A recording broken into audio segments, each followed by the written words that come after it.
Welcome to some new r/malicious compliance stories, where people comply to the letter but not the spirit of a request. I hope you had a great day. Thanks for all the likes and comments on the last video. If you would like to support this channel, please hit the like button and consider subscribing if you enjoy the content. And now, let's start with the first story. It's called Park Them Closer. We have 3 office cars for my job. 2 are newer, a hybrid SUV and a hybrid Toyota, and one is an old POS Honda that no one likes driving, so it mostly just sits and collects dust. The hybrids park across from one another, noses facing. One of the higher ups likes to nitpick the most random stuff, and me, being admin assistant, I get to do the stupid task that he can't be bothered with, like putting paper in the copier when it runs out. Actually, his boss has given him hell for just doing it himself because I was busy with other things as I'm in the middle of doing something else. On a few occasions, he asked me to go into our parking garage and move the cars closer together. Allegedly, someone doesn't pull close enough for him to get out, even though none of us have that issue. He also puts the SUV like a foot over the line, making the other car not be able to pull in fully. Last week I was feeling extra malicious after he said I needed to go get him 24 cookies for his meeting starting in 30 minutes. It was 2 PM. He could have easily asked earlier that morning when I had time. On my way back in, I made sure to pull the Toyota as far forward as possible. It even has one of those beep sensors that I totally ignored. Of course, the SUV is also like a good foot over the front line, so this is extra fun. I came in the next morning to the back staff laughing and passing a phone around. It's a picture of the 2 hybrids so close together that you can barely fit a piece of paper between the bumpers. I just shrug and say, "Guy likes them parked that way, I'm just doing as I'm told."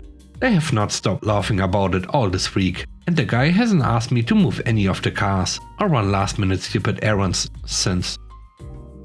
The next story is called Workstation on Wheels. Nurses, for the most part, use a rolling computer that we call a WOW, workstation on wheels. Normal shifts are 7 to 19 or 19 to 7. I work from 13 to 1. Every day when I would come in, there would be a WOW pushed off to the side that didn't work for some reason that was saved for me, but no one had called IT for. Our IT was great, they'd come down within half an hour, unless they had a hospital-wide calamity. But they don't magically know that WOW was down unless you call them.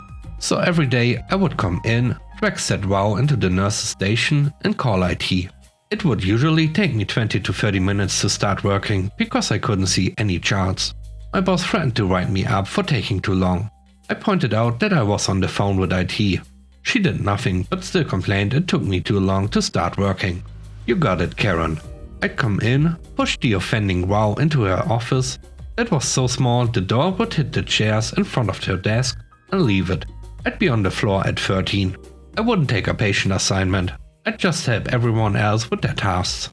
Within a week we had 3 new WOWs that we were told we didn't have the budget for, and a note about how the entire shift would be written up if she found a broken one without an IT ticket.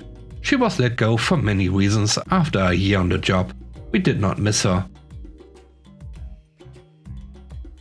The third story is called Question the Production.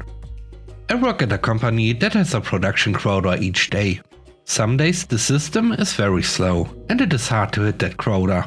If there are system issues, we email the team lead and let them know what is going on. But normally only if the delay is 10 minutes or more. On this particular day I got an email. "Why is your production low?" When I explained, I was told to pick up the pace or let him know about system issues. I sent an email every time my system had a lag or was spinning longer than normal. At the end of the day, the team lead said to quit emailing unless it was a 15-minute delay. He never asked about production again. The next story is called Meeting Production. My coworker and I work as second shift pickers at a warehouse. We are the only 2 people that work in the upstairs zone on our shift. We very rarely leave any work not done. We get well over the daily quota worth of picks in the first hour alone. But we have to spend the next hour building the pallets of the product we just picked, which is counted as downtime, despite the fact that we are still working. Despite us getting the work done and only having an hour of necessary downtime where we are not actively picking, our supervisor decided that we needed to be talked to about meeting our hourly to hourly pick count, which is 60 picks an hour. Depending on the kind of stuff we are picking and the piece count for each pick, we may or may not be able to hit that. Regardless of if we hit 60 picks an hour or not, we still get most if not all of the work done every night. My coworker and I usually work hard to get the work done and hit around 90 picks or so an hour. We have decided to stop doing that. We are going to pick our 60 picks an hour. Apparently, it doesn't matter whether or not the work is getting done as long as that quota is met, so we are done killing ourselves to get it done.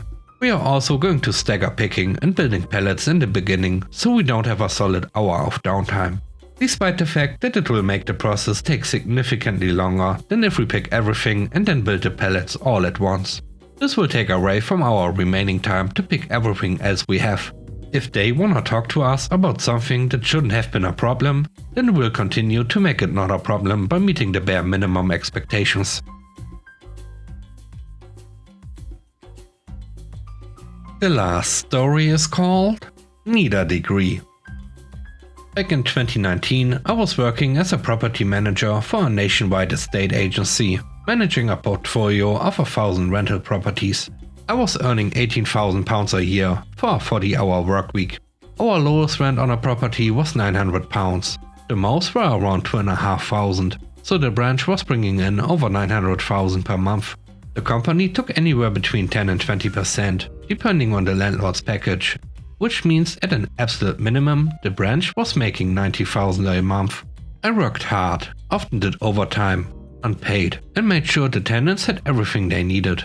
I asked for a pay rise, as on my income I didn't even pass reference checks for our cheapest properties. I was told I was on the top pay level for my job role. I asked about a potential promotion and was told that there was absolutely no chance of advancement within the company without a degree. That weekend, at 29 years old, I called a university clearing line and registered for a bachelor's in photography. I went into the office on Monday, handed in my resignation and pointed out that the reason I was leaving was to get a degree so I could further my career.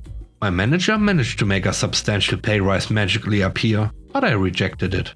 I'm now 32 and doing a master's degree, and funnily enough under a lot less pressure than I was back then.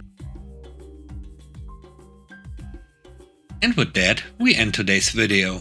Let me know what you think about the stories. On a scale of 1 to 10, how would you rate the stories and today's video? I hope you enjoyed the video. If you like what I do and want to support me, please subscribe and hit the like button. I hope you have a great day. Stay safe. Bye bye.